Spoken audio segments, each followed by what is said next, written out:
Hello everyone, I hope everything seems okay. After a very difficult long trial, I managed to start the Q&A. Although I said this is a Q&A, I have actually got the questions beforehand via a Google document, which in that way you can actually submit further questions. But this time I have already 8 questions in mind that I will answer, and you will see them on the slides. And then at the end of it, I'll still look at the live stream and see whether there is any questions there, and I will answer them as well.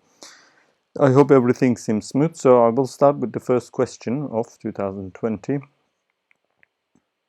Oops, that was unexpected. So, oh sorry, we were in the last slide, so that's why. Yeah, so I'll start with the first question. Okay, what does Hizmet movement want to achieve? This is a question from a journalist, European-based journalist. She didn't want to give her name, but you know, I find it quite simple in the terms that I have discussed, but I'll try to answer as best as I can. First of all, when I talk about Hizmet movement, I'm not talking about necessarily the movement practically there is. I'm talking about the philosophy of the movement. And the basic philosophy of the movement, as it is described by Fethullah Gulen or previously Said Nursi, is to be good Muslims or good human beings. And to do that, you have to perfect yourself to become a perfect human being, or as it is called, insan-ı kamil. And so it's a lot about self-development, and part of that development can only be achieved via service to others, via doing your responsibilities towards other human beings, because people are vice regents of God on earth, so they have to act on his behalf and try to achieve their best. So for that reason, Nursi, Gulen, and other scholars have actually defined the biggest problems of humanity or the communities that they lived in, and try to cope with them, and with that contribution to society, try to become better people. And those problems are often identified as ignorance, poverty, and discrimination. And Gulen adds some to it, like tyranny and consumerism or luxurism, however you take it. So the Hizmet movement, in that sense, set out to achieve these goals via, with investment in education, charity, and other businesses, investing in print and visual media outlets, and etc., whatever the society is needed. So it is emerged as a movement in Turkey after 1930s, 40s, 50s, and with Gulen movement necessarily 1970s. So I think, especially when you invest in education for a long time, and you have educated so many people, and you have invested so many human beings, we have a massive human capital, social capital, that starts emerge around you. So the movement become very powerful, and especially when its graduates started taking positions in the bureaucracy. So, and it's been accused of being like taking over the state and other stuff. But before that, it was all about expanding their service to student welfare, doing retreats, opening schools and media facilities and social projects, and later in 19s expanding abroad and reaching out to Central Asian countries, which just after the Soviet Union collapsed. But especially after AK Party came into power in 2002, the movement find its ideas being practiced by AK Party, pro-European Union, pro-democracy, pro-Western policies. So they have invested a lot in the success of AK Party in terms of human resources and other propaganda outlets.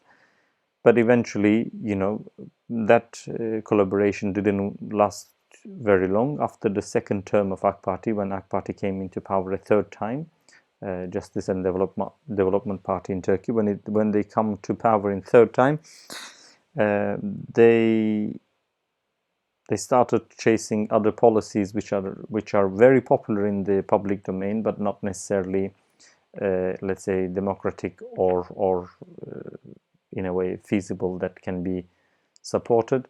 So the tensions start growing, and eventually when the corruption cases came about in 17th of December 2014, I guess, the movement had to distance itself from AK Party, which meant a lot of tension. So since then, of course, the movement has been accused of trying to take down the government, or even try to overthrow the government with a coup. But I think that's very much in the politics of Turkey, where it's not necessarily proven in any way. So the movement at this point, what it is, the whole reason I come to all this point is to try to achieve, to try to give the background that what does Hizmet movement want to achieve, because this was what Hizmet movement wanted to achieve, and then where they find themselves with, especially in relation to the government in Turkey for 10-15 years. Now with the coup attempt that happened in Turkey, and the purge of the movement aftermath of the coup attempt has changed the movement structure a lot. So at the moment, the movement is we can say it's in a confused situation. It's in an identity crisis. It's hard to say what it is trying to achieve. Probably it is trying to redefine its goals and methods and principles, and redefine itself as a diaspora movement, and grow outside and come back to Turkey, probably, rather than which is another option. The alternative is try to resist and defend their position in Turkey and remain in there, and be present once AK Party is gone, which is, I think, is a very difficult scenario to work out. So at the moment, it's hard to say what it is trying to achieve, but it's trying to achieve to end the confusion and this identity crisis, redefine itself, redefine its goal, whether it is there to solve some humanitarian problems, to become better people, hence open up for the wider sphere of the world and try to define their problem-solving area again, or whether it is going to be a Turkey-oriented Turkish movement. It's not very clear, to be honest. So this is my short answer. So the second question is, Hizmet and Erdogan were once ally and worked together for many years. These two friends become political force. What happened?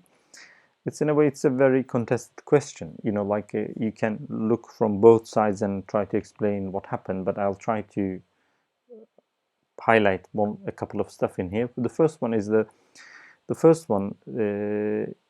Erdogan, or political Islam, represents a different brand of Islam or Islamic understanding in Turkey, and the Hizmet movement, or Fethullah Gulen's brand, represents a different understanding of Islam. So one is political Islam and the other is civil Islam, which means one wants to achieve or come to power, and by coming to power as a government, try to change the law and then implement Islam via politics with popular vote. And the other, the civil Islam, mainly focuses on its effort on grassroots activities and people and their education and their welfare and their betterment, so that overall betterment of the society will eventually lead to a change in the society in a good direction. So they were very distant, to be honest, before 2002. For instance, Gulen movement was known, or Hizmet movement was known, not to vote for Islamist parties before Erdogan. And when Erdogan was in previous parties, in Erbakan's party, Islamist party, it was very overtly Islamist, a political Islamist party, and Fethullah Gulen and his followers, or the Hizmet movement, or people often come from Said Nursi brand, distant themselves from that sort of parties, but they weren't very powerful, very crowded community in Turkey anyway. But after Erbakan's failure, or the way he was suppressed by the military regime, Erdogan changed his policies. He claimed that he changed his shirt, he changed his identity. He decided that it will be better to prioritize justice and development instead of Islamization. So then he set out a new party with some other dissidents of political Islamists, like Abdullah Gül, Abdul Latif Şener, and other people. And this new party was pro-European Union, pro-Western.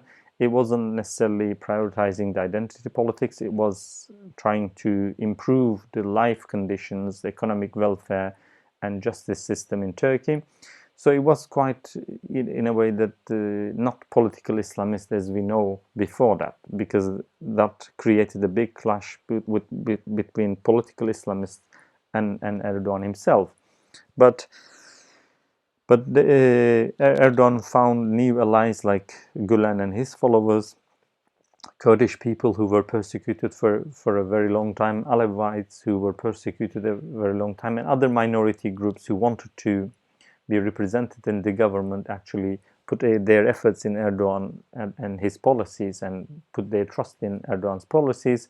So Erdogan came to power, especially as a reaction to corruption and the economic crisis that was that came after that corruption crisis in 1995, 1998.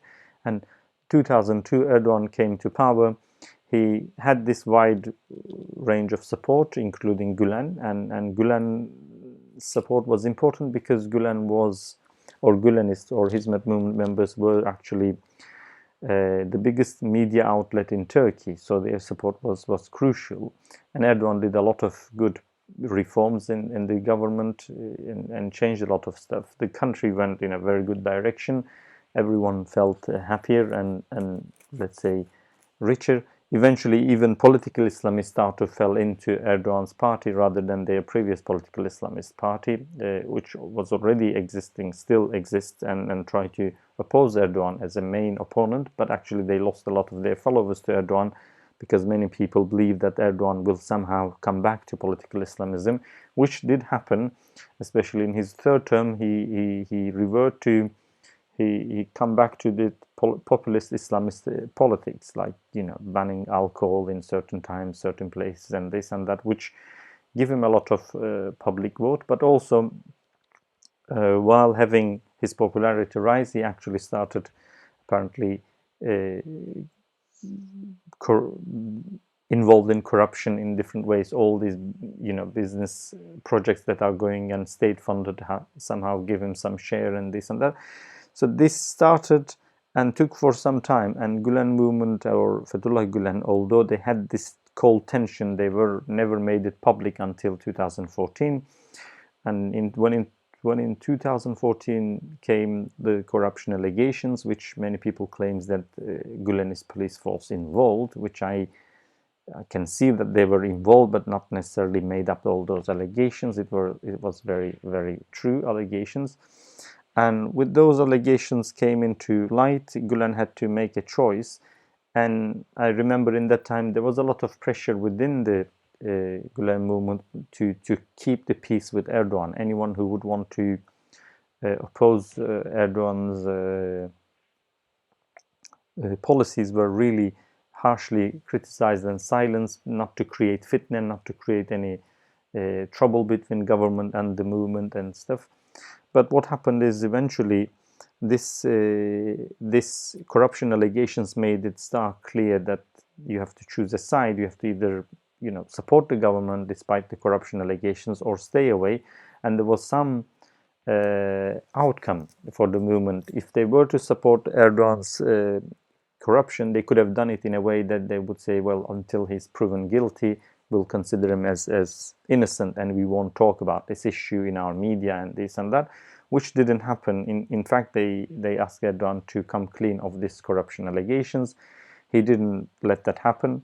So what happened eventually is that Erdogan had to start, probably he was preparing for that sort of a tension growing into a crisis or an active struggle, because of other reasons, as I said, like political Islamist and civil Islam branch are not best friends. That's how I can put it. Let's say they're quite opposite. They are actually trying to get the attention of the same conservative, religious, observant Muslim people and their support. So if one gets a lot of support, the other gets less support. So in a way, eventually, it was quite obvious after that short while of cooperation against the secularist military regime in Turkey, military tutelage in Turkey, they were going to eventually fight about this support base and who will control that support base. And Erdogan, with this corruption allegation, and after waiting the movement support in that case, and which didn't happen, and then he eventually turned into other fractions within the state and turn against the movement and start to purge them at that point. I understand from Erdogan's point, it is very important that he actually purged the Hizmet movement, because if he don't stop their media outlets and if he weren't able to marginalize the Hizmet movement, he would have that crack within his support base of observant Muslims. And with losing that crack, even if he lost 5 to 10%, he would never attain majority again.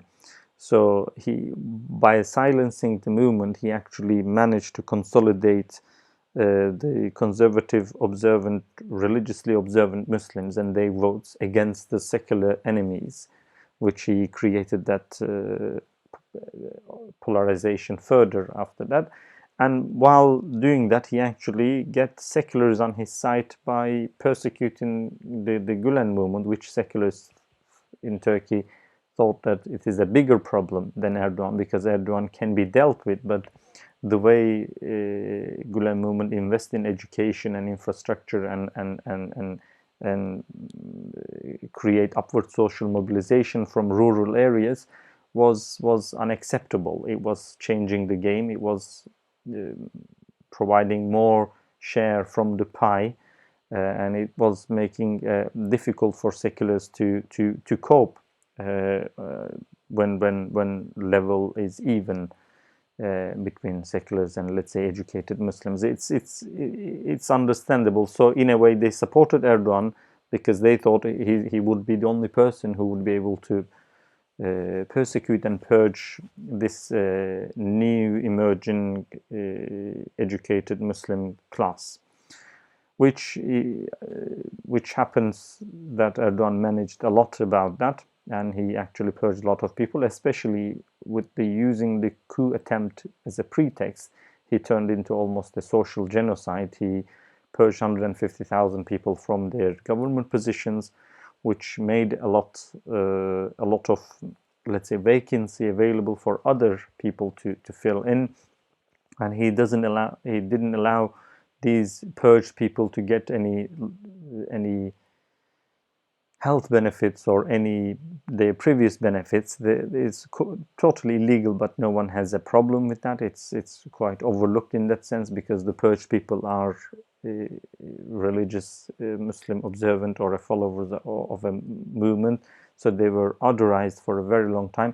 Even now, I have read someone got involved in a car accident and his insurance wouldn't cover that because he was purged with a government decree. Hence, he's a member of a certain group, so his insurance wouldn't honor their commitment to the other party. So this sort of stuff happened. So what I'm saying is, in a nutshell, why they have cooperated on the basis that Erdogan actually followed a different policy between 2002 and 2010. He actually was pro-Western. He was for justice and development. He was prioritizing economy of the country.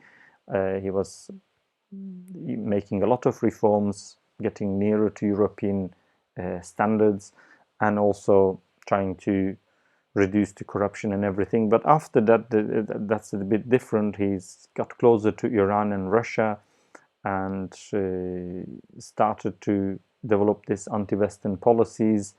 He started to be more skeptical about European Union. He's not to be blamed alone for this reason, because European Union didn't honor a lot of commitment, so their support in the public slowed down as well. But all these issues actually put them into a different course again. So Erdogan found it more useful for himself to be not following the same policies that brought him to power and give him the reputation that he has now. Instead, he started to following more populist policies and try to establish a balance and go back to his anti-Western rhetoric to get that religious observant voter base consolidated against the Western powers who is trying to take down Erdogan. So they have to support him in every election because otherwise the Western powers would win. That's sort of a fear theory rather than like how he will make the country a better place as he used to promise before. Anyway, so that's why I think like the policies pull them apart, and the fact that both parties were actually talking to same people and appealing to their support, Erdogan had to get rid of Gulen and his influence on his population so he can consolidate at least 51% of the community behind him against the seculars in general. And while doing that, also for a while he got the support of the seculars as well, because the seculars actually made it possible for him to not to get a lot of pressure from Western world while all these human rights abuses are happening. So what happened is a bit like, you know, it happened, the policies changed, then the way they have implemented and the way they have revealed themselves that put them against the collision course, which was inevitable, and eventually they are still fighting for the same attention of the same observant religious community who would be more sympathetic towards whichever the party they choose will be the majority of the Turkey. Okay, I think that's enough for this question, and I'm moving on to the next one. The Turkish government accuses Fethullah Gulen, who lives in self-imposed exile in Pennsylvania, United States of America, of masterminding the July 15th coup. Gulen denies any involvement. In your opinion, why do you think the Turkish government does not agree in an independent commission that would inquire what really happened in the July 15th? It's simple, because an independent inquiry would reveal more information that the government wants to be out there in the public domain, let's say, because the July 15 coup attempt is not a simple, straight coup attempt. It is, I can see that it was a coup attempt, and in a way it's a successful coup attempt that actually brought someone into power for with a very, very undivided or unchecked power, which is Erdogan.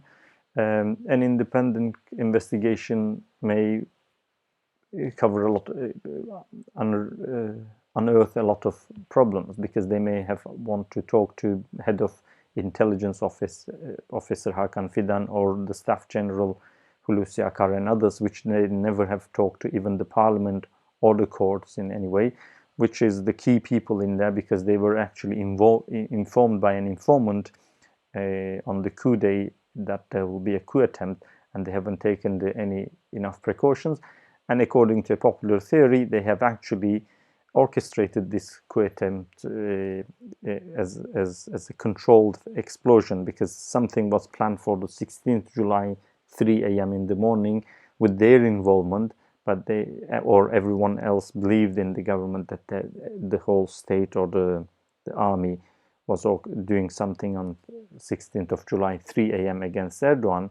But what happened on that evening, the prime time on the Bosphorus Bridge and other different places, were actually more like a show to show people what is happening, or what you know, like that there is something happening, and the people came out and averted the coup attempt. There is a lot of questions, that a lot of suspicion about this issue. Especially, it didn't follow a certain well-worked principles of how to achieve a coup attempt or anything. You can say they were sloppy and lousy, but there is other stuff why general staff never declared anything against it, or they could have just created an order to stop everyone in their barracks, so whoever comes out would know that they are going against the order of the Staff General Hulusi Akar. We don't even know on that day, although Erdogan was in a holiday in Marmaris, we don't know where he prayed Friday prayers. He was never he was nowhere to be seen until that midnight. So that raised some suspicion, because no one knows where he was. Even for Friday prayer, he didn't came out anywhere. So some people claim that he was all along in a safe place in Istanbul. The rest was just a show, but he was actually safe until he showed his face in the airport. Some claims that there was like other planes involved in this issue. There is a number of coup commanders assigned in the list, like 100 of them. Only 30 of them have been persecuted. Some of them retired, some of them are still in power. We don't know why that sort of a discrimination happened. We don't know why people who protected Erdogan's plane, whether it was empty or not, it doesn't matter, who landed the planes that were trying to overpower Ankara, who actually fight against the coup attempt and averted a lot of casualty, were put in prison afterwards as part of Gulen movement member, but still blamed for the coup attempt as well. Some of them not blamed for the coup attempt because they were actively fighting against it, but they were put into prison because of membership of the Gulen movement. All this sort of stuff would unearth themselves. There will be a lot of questions would be asked, and a lot of details would be emerged. Even probably for that reason, in Turkey, it's very hard to follow the cases. You won't see that is live broadcasted or put in front of people to see what really happened or how people are answering or defending themselves. So I think that is a bit soft point, a dark, mysterious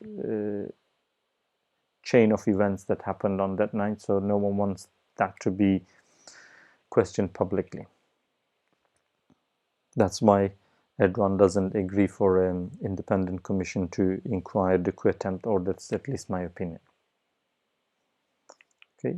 Another question is, do you think that European Union countries turn a blind eye on human rights violations in Turkey? If yes, why? I think they do, to a certain degree especially, and they seem to be, especially European Human Rights Court, seem very, very gullible in terms of the way they believe in government and their commissions, that they are trying to create internal mechanisms to deal with injustices and human rights abuses. I think this is interesting because I believe most of it is about the refugee crisis in the world. The Syrian crisis that mobilized millions of people from Syria to neighboring countries. A lot of them are in Turkey now. The crisis, the civil war in Libya, same thing. A lot of people run away to Europe, to Italy. Some of them are in Turkey again. Afghanistan, Pakistan, and the ongoing war in there, we know there is a surge of refugees in there. So Turkey hosts a lot of refugees, millions of refugees now. And every time Turkey uses them as a card to punish European Union leaders, it brings a lot of imbalance. If you think about it, when Turkey lets them go through the border, it becomes a European problem. It affects Greece. It deepens the crisis in Greece, which affects other countries. It affects the political parties in Europe, in Germany, in Italy, in France, in different places. The far-right fascist or nationalist parties start reacting to this small immigration numbers as a big fear object, and then they gain a lot of support, and they can force the existing governments or existing governing parties to either lose their governing position or have to share their governing position with different coalitions. Even those small changes in nationalism surge changes a lot of governmental composition. I think the only country in Europe that doesn't have a far-right party at the moment is Ireland, which means the rest of them have a small or increasing a small nationalist party, which seems they are increasing in their power with the increasing refugee crisis in the world. And I think all these chain reactions, basically, refugees as a card against the European Union politicians, threatening them to be silent or careful. I mean, like, if they were to force Erdogan to be more, more democratic, and there'll be very, very easy consequences. He would easily loosen up the grips in the border, and loads of people will flood into Europe, and that would create various chain reactions that probably seems much easier for European unions to try to hold them in Turkey and in Greece, in different places, and control as much as possible. And for that reason, I think they are a bit more reluctant to urge Turkey to become more democratic, because actually they prefer Turkey to be a bit more authoritarian, as far as they can brutally control the borders so no one crosses the border and the problem remains in Turkey, and they can support Turkey if they want to, or at least turn a blind eye on whatever it's happening. Okay, I think that's enough for this question. The next question is, how would you describe the Islamic understanding of the Hizmet movement? I would say it is a Sunni Muslim mainstream movement, and it's very, very Turkish movement, meaning like there is a lot of Turkishness in the movement. It's in decreasing, but not decreased enough, let's say. I mean, apart from that, there isn't much difference. It's just they believe living Islam in daily life is more important than, retreating to secluded areas or creating diasporas, which might be challenged in the current migration of the movement people.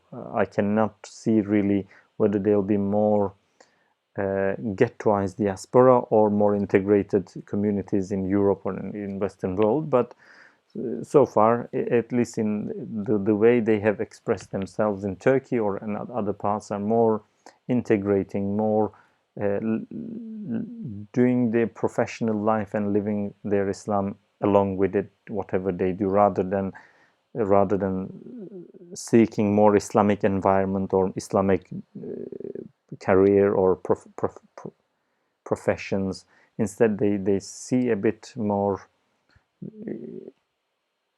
We can say that I can say that at least they are a bit more less problematic with the modernity, partly because Turkey, where the Hizmet movement has emerged, has never been colonized by any Western power. Hence, they don't have a really strong anti-Western, anti-imperialist, Christian, anti-Western feelings. That they never had to fight against Western powers, in the sense that most of the Muslim world has had that sort of a struggle, which have its own traces in the current anti-Western approaches. So the movement has not grown in that sort of an environment, which means like they can easily relate, or they don't have problem to relate with Western values. And I think they prioritize as their Muslim understanding, apart from not being anti-Western, in fact pro-Western increasingly, pro-democratic increasingly because of the current issues. We can say the movement is consciously choosing to temsil, which is representing Islam rather than talking about Islam, which is a different approach, because many movements, Islamic movements, prioritize teaching or preaching about Islam. So you may see they are printing Qurans and trying to take it to rest of the world, or preaching about it, or setting out their channels to promote Islam overtly. The movement in fact tries to follow a different approach. So there is this tabligh, the mission, or to try to convert or reach out people with the message of Islam verbally, and temsil, to live out their Islam that you believe, and show them how it can be good. and by taking part in real life and solving real problems like ignorance, poverty, and discrimination, and that people will understand. So I think another thing that might probably identify their Islamic understanding would be probably that most Muslims, or a big majority of Muslims, understand the Islamic sources as they authentically came in 14 centuries ago. But you can see the movement is quite successful in terms of interpreting themselves in the current situation. So if I were to simplify that, they don't often ask themselves what the Prophet was doing 14 centuries ago. They would rather ask themselves what he would have done in today's world, in Turkey, in England, in Germany, if he was in my shoes. That's sort of a more dynamic approach, let's say, of understanding Sunnah or Islam, or interpretation of Islam. Apart from that, yeah, I mean, these are the main bullet points. They believe the renewal of Islam, in the sense that God renews Islam every century. So, adopting the new situation is part of dynamic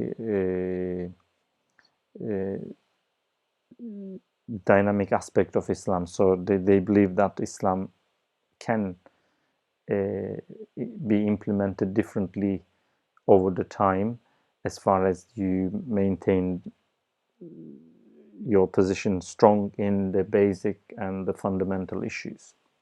Yeah.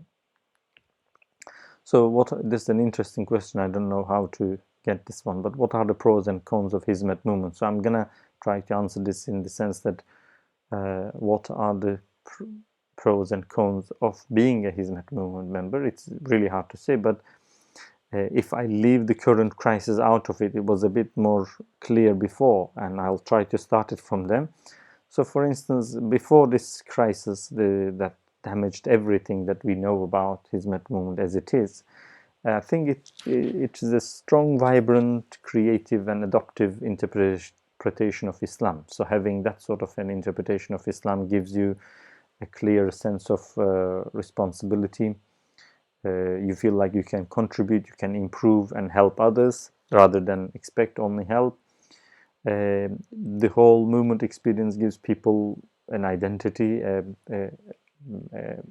connection to a wider identity. It's a good experiment. It gives a lot of confidence, of self-confidence. People feel like they have achieved. They've become better Muslims. After all, the philosophy, at the core of the philosophy, there is this sense of responsibility, sense of purpose, sense of meaning of life.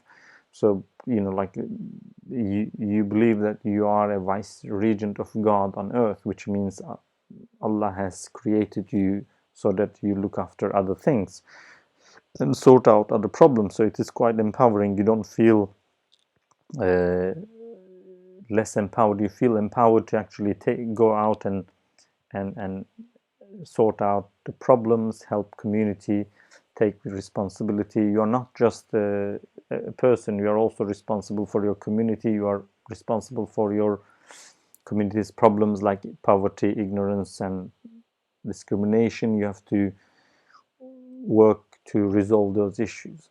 So there are some cons, of course. Again, this also can create sometimes self of overconfidence, sense of fulfillment. I believe, to be a member of the movement, a lot of people feel like they are the best and the most advanced and the most educated. It's not always the case, but that feeling is definitely there.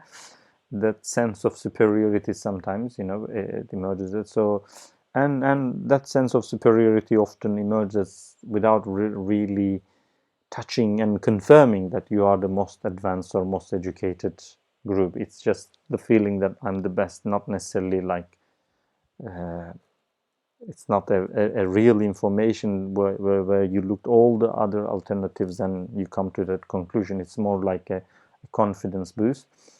I think that sense of confidence and responsibility and sense of meaning also may lead people, Hizmet movement members, to lose interest in looking others or what other people are doing, what is happening around them, who is achieving what. It's more like a self-focused, inward-looking process. It can be that sort of a group. So again, with connected to that, you may find them, especially before this crisis, it's hard to convince them to, let's say, work together. The idea of cooperation was really weak within the movement. Even now, it's not very strong. The solidarity and cooperation ideas are weak due to the fact that they always felt being a member of Hizmet movement feels to be really empowered and confident. So, like you don't seek that sort of cooperations to overcome bigger problems, although the philosophy suggests that it should be done, but it's not the practice that I have observed, let's say.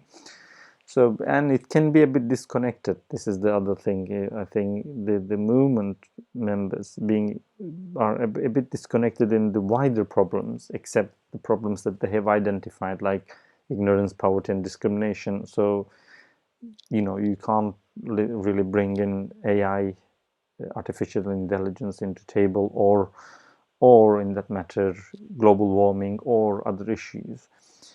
Even if you want to bring that in, you have to bring that in via Gulen and his writings, rather than like, we are responsible and we have issues going around us, so we have to do something. No, you can't just use that line of argument. It won't work. It has to be justified somehow, either Said Nursi or Gulen's writing or within Hizmet philosophy. I think that will be my attempt to take on what are the pros and cons of Hizmet movement. Thank you. I think this is the last question that I'll answer, then I'll look into YouTube comments. So the first one is that, the Hizmet participants are being persecuted in Turkey, and Hizmet as an organization faces many challenges. In what ways do you think Hizmet needs to change to address its structural issues? So I think Hizmet, first of all, had to continue that its outward and upward social mobilization, which I mean, like they were supposed to continue even 2010, 2005, after even AK Party came to power. They were supposed to still continue educate people and encourage them to migrate, see other parts of the world, to serve other people, broaden their horizons and stuff. But I think, especially when AK Party came into power, that migration part is stopped. Education continued, but the migration speed slowed down. They consolidated in Turkey in a way that Erdogan brought that energy that the country was going in the right direction and it needed a lot of help, and the movement found itself in a way that, we can fill this gap and provide this help and make things better together, sort of. So that means a lot of Hizmet movement members drawn into bureaucracy and stayed in Turkey, and which created a lot of rift with other groups, because it means like some sort of a competition who gets the job, and a lot of movement members, instead of going abroad or working abroad, when they take part in that really brutal what's it called? Brutal war of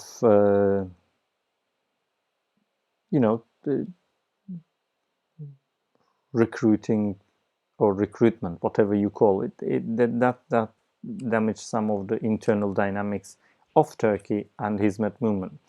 So now many things has changed. Like the way the Hizmet movement used to work was, you support schools and poor kids and help them get a better education, and if they are capable, support them further, even abroad, to get their degrees abroad and continue their education and get a good career abroad and work abroad. In this way, you unleash a lot of potential power, potential social capital into real life. and that was mainly human resources for that issue was in Turkey mainly. People used to raise in Turkey, get educated in Turkey. The most schools were in there and this and that, and they used to go abroad. But now, because every school and dormitory and every activity has been forbidden in Turkey, everything has changed. Now you can't get the finances from Turkey. You can't support anyone in Turkey.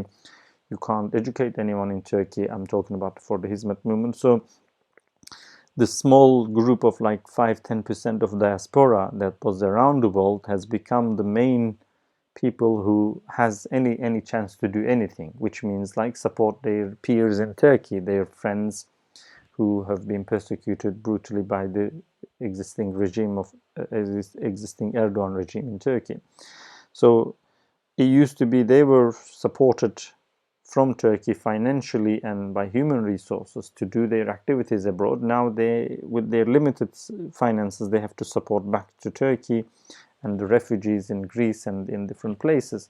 So that changed a lot of human resources issues, finance issues, the prioritization issues. People are not happy the fact that a lot of people are suffering very, very badly. And let's say on the other side, Hizmet movement is still organizing that cultural Olympiads or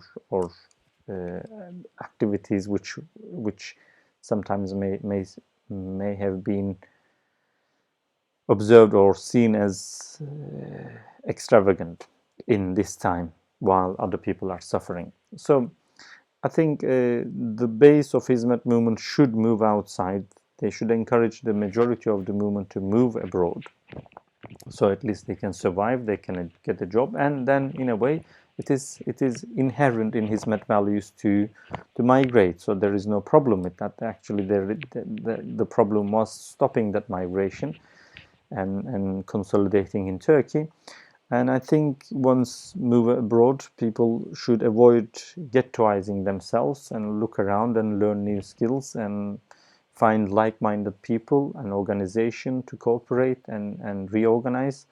I think, reorganize, especially as a grassroots movement abroad or in a global grassroots movement, which means they have to define their principles. Okay, what is our main principles? What is our methods? What are we trying to achieve? What are we trying to do in this new circumstances, in this new way? Once they have organized around this new redefined goals and methods and principles and how they will achieve, and they know the other actors around the world that may help or they can cooperate, this will bring the transparency, accountability, and a new sense of responsibility. And I think coherency, like to preach, to practice what you preach.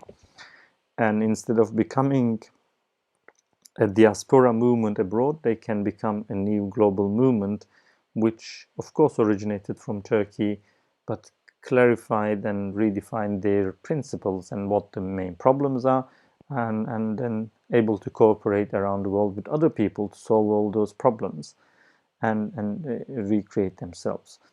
It may feel a bit vague because the question is a bit vague. It's a big question, but the main thing is that the movement, as we know, when I was doing my PhD about the movement as we know at that time is finished. The dynamics, the paradigm, everything is changed about that.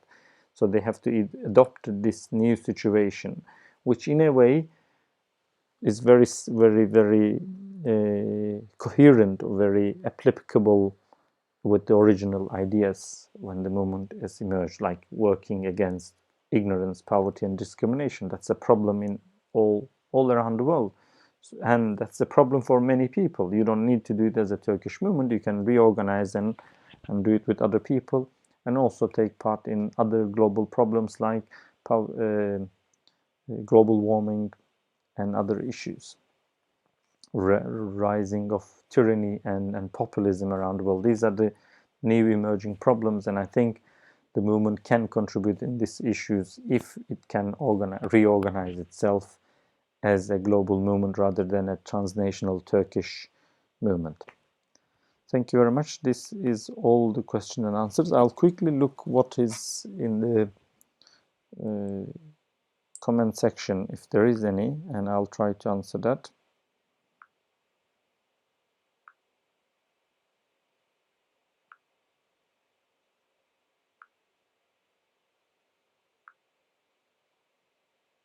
Yeah.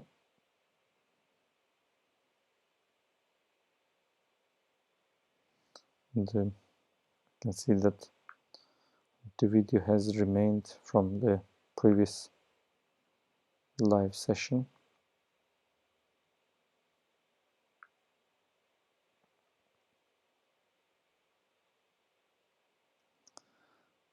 Thank you very much. It's good to be here. You have no idea how long it took for me to organize this program, apart from the gathering the questions and everything, but it took like an hour and a half easy to just try to reorganize this two old computers to coherently work together so I can present this in this way. So I might have been tired to just doing that organization, so not much energy left to actually present the presentation, but I will try to continue this. I wanted to make a point of making this first video of this year in English, because I want to continue every other week doing in English video like that. But hopefully, if I can manage that, I'll be doing every Wednesday this time an English Q&A session, which you can submit your questions, and every other Wednesday I'll continue doing my Turkish. So 1 week, hopefully, an English Q&A, and 1 week a Turkish Q&A, and this would be at least 2 bases of my weekly videos, and I will try to still do the Hizmet talks that I used to do for my English channel. Thank you very much for joining, and if you please, if you enjoyed this video, please like and subscribe to the channel, because this is a relatively small community, but I do enjoy being here and talking to people who appreciate this conversation in English, and I do like to get feedback and further questions in the comment section if you have any, and I may try to answer them in the next session. Thank you very much for watching, and see you later.